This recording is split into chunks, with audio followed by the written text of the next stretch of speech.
찬송가 323장 함께 찬송합니다. 323장 부름받아 나선 이 몸 함께 찬송하도록 하겠습니다. 찬송가 323장입니다. 부름받아 나선 이 몸 함께 찬송합니다. 부름받아 나선 이 몸 어디든지 가오리라.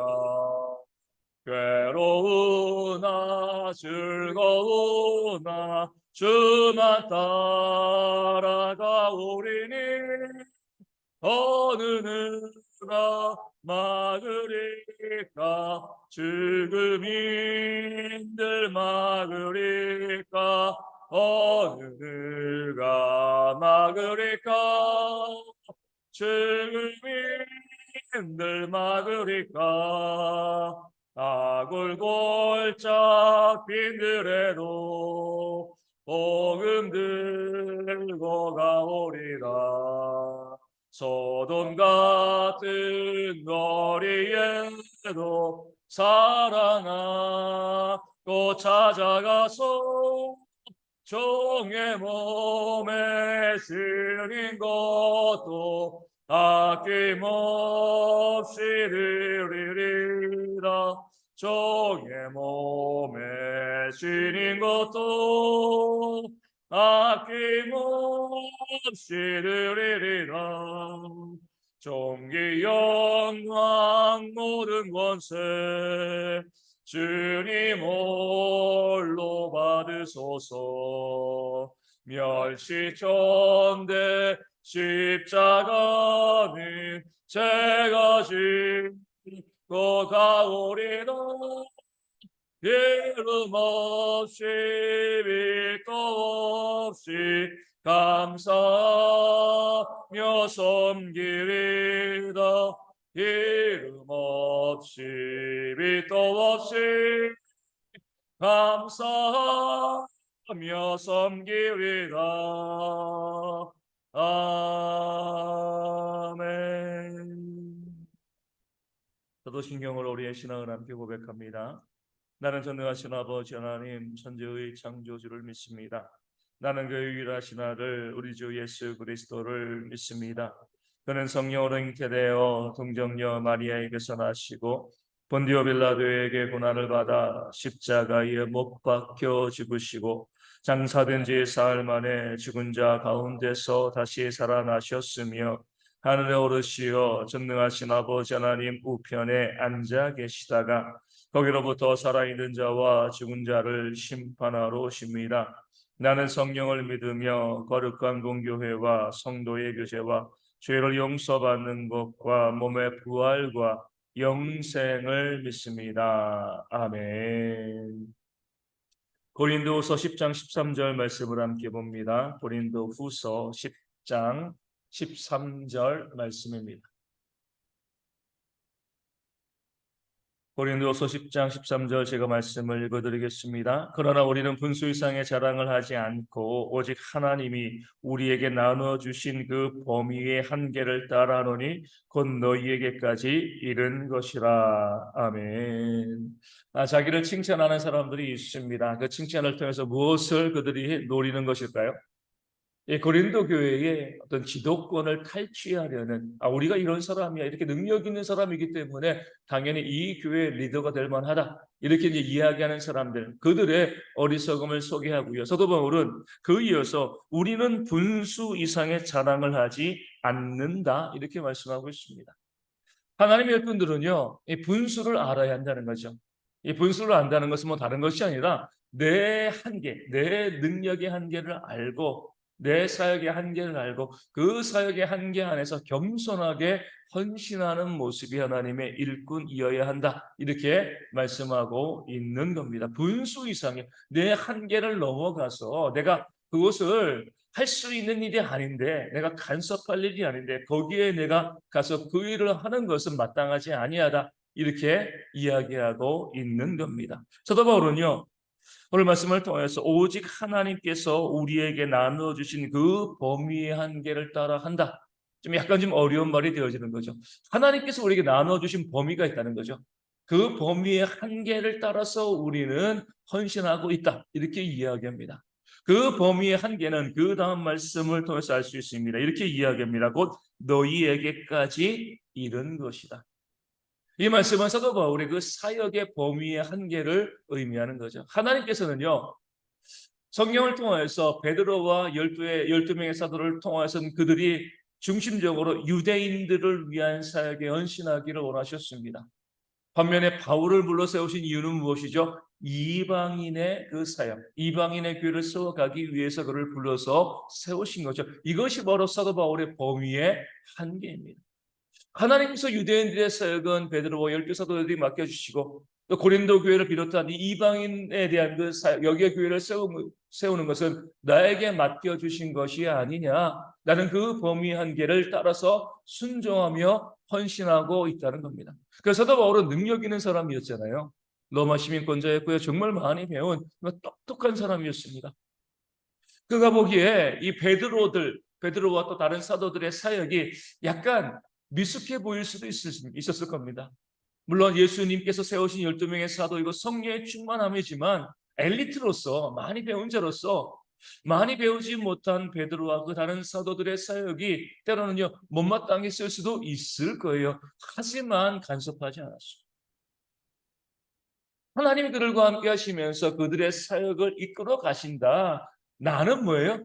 이방인의 교회를 나에게 맡겨주셨기 때문에 이 지역의 사역에 헌신하고 수고할 뿐이지 감나라, 베나라 이렇게 그 사도 베드로와 다른 사도들의 사역 가운데 간섭하지 않았습니다.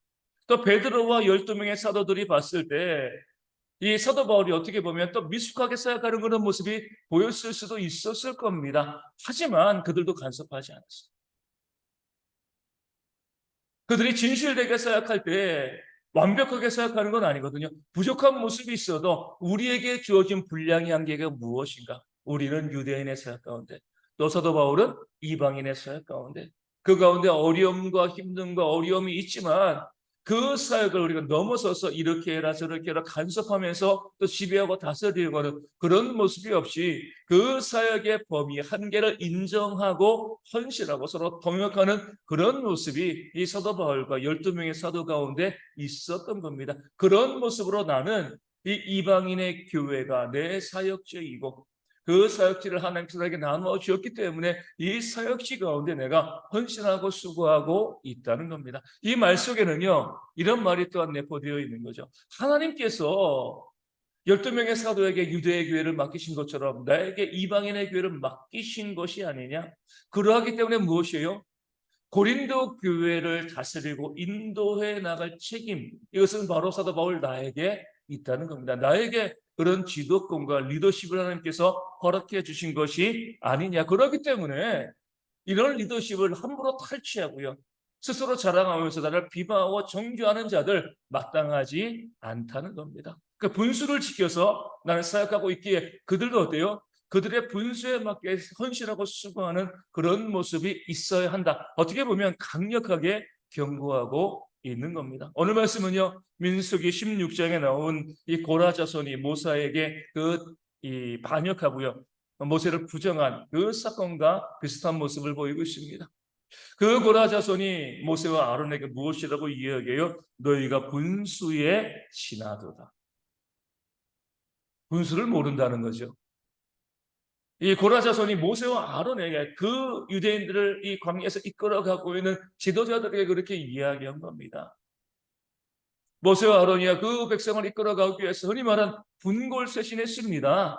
뼈를 갈아 넣으면서까지 백성들을 위해서 애쓰고 수고하고 노력을 했는데 그런 수고도 하지 아니한 고라 자손이 너희가 분수를 모른다. 분수의 진화도다. 이렇게 이야기한 거죠. 그럴 때 모세가 하나님의 말씀을 받아가지고 고라 자손과 그 일당에게 이렇게 이야기합니다. 너희가 너무 분수에 지나치다. 분수를 모르고 날뛰는 것은 바로 너희라는 거죠. 고라 자손 그 일당이라는 거죠. 하나님께서 그 말을 들으시고 어떻게 심판하신 거죠? 그 땅을 여시고 지진으로 고라 자손과 그 일당을 그 땅이 삼켜버리게 하시는 그런 하나님의 심판의 역사를 보여 주셨습니다. 자신들이 맡은 그 사역이 있고요. 그 한계가 있습니다. 그 범위를 지키고요. 그 안에서 충성하고 헌신하는 그런 모습이 교회 가운데 있어야 되는 거예요. 그렇게 하지 아니하고요. 내가 마땅히 해야 될 일인데도 하지 않는 것도 분수를 모르는 거예요. 왜냐하면은 내가 그 일을 하지 않음으로 인하여서 다른 사람들이 그 짐을 지기 때문에 그렇습니다. 내가 수고하고 헌신하고 그 일 가운데 내가 종으로서 그 사명을 감당하는데 뒷짐지고요. 아무것도 하지 않는 것은요. 내가 분수를 모르는 그런 잘못된 모습이 되어지는 거죠. 또한 다른 사람이 열심히 일하고 있는데 내가 내 일은 하지 않고요. 그 사람 일 가운데 간섭하면서 내가 거기에 지도력을 행사하려고 하는 이 모든 것들로 분수에 지나는 거죠. 하나님 보시기에 합당하지 않은 거죠. 내게 주신 사명과 내게 주신 은사가 무엇인가 알고요. 그 일 가운데 충성하고 또 헌신하고 수고하고 쓰는 그런 모습이 있어야지 교회 가운데 더욱더 헌신하는 일꾼들이 많아지고요. 그것을 통해 사람의 교회가 건강하고 든든하게 세워지게 되어질 줄로 믿습니다. 우리가 살고 있는 사회에서도 보면 참 그런 일들 많이 있습니다. 우리 직장도 그러고요. 우리 알바할 때도 그런 이야기들이 많이 나옵니다. 열심히 헌신하고 또 수고하고 직장에서 그래 내가 열심히 일해야지 그런 마음을 가지고 일을 하게 되어지면 어떤 일이 벌어지죠? 일하지 않는 자들이요. 자기의 일을 다 맡기는 거예요. 저 사람 일 잘하네. 그냥 아무 소리 없이 일 잘하네. 다 일을 맡고요. 자기들은 아무런 일도 하지 아니하고 무엇만 해요? 그렇게 일을 맡기면서 또 거기다가 감나라, 뭐 배나라, 대추나라 그렇게 간섭하는 일들이 있습니다. 그러니까 사람들이 일하는 자들만 일하고요. 일하지 않은 자들은 일하지 않아요. 그래서 일하는 자들이 결국 탈진돼서 그 일하지 않고 그 직장이라든가 그 알바에서 떠나는 그런 일들이 정말 많이 발생하게 되어집니다.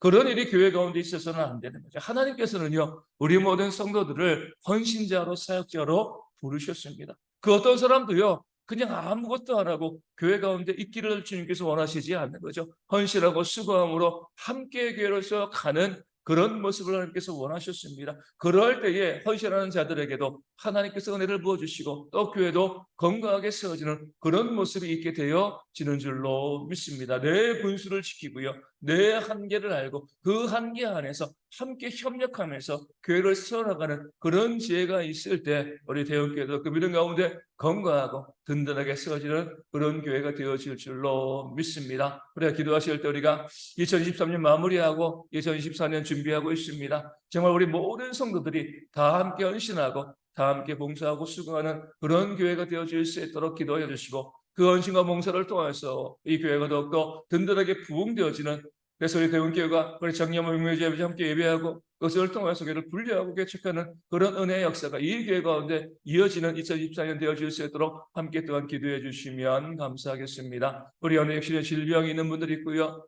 또 경제적인 어려움으로 힘들어하는 분들이 있습니다. 회복되어질 수 있도록 기도해 주시고 또 날씨가 좀 많이 쌀쌀해졌는데 이 추운 날씨 가운데 우리 어르신들과 또 우리 아이들 또 우리 있는 형제들 건강 잘 유지할 수 있도록 위하여 기도하여 주시고 우리 선교지 위해서도 또 작은 교회 위하여서도 이 아침에 함께 기도하도록 하겠습니다. 지금도 하시겠습니다.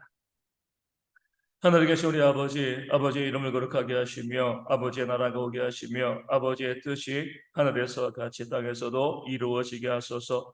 오늘 우리에게 일용할 양식을 주시고 우리가 우리에게 잘못한 사람을 용서하여 준 것 같이 우리 죄를 용서하여 주시고 우리를 시험에 빠지지 않게 하시고 악에서 구하소서. 나로 권능과 영광이 영원히 아버지의 것입니다. 아멘. 기도하겠습니다.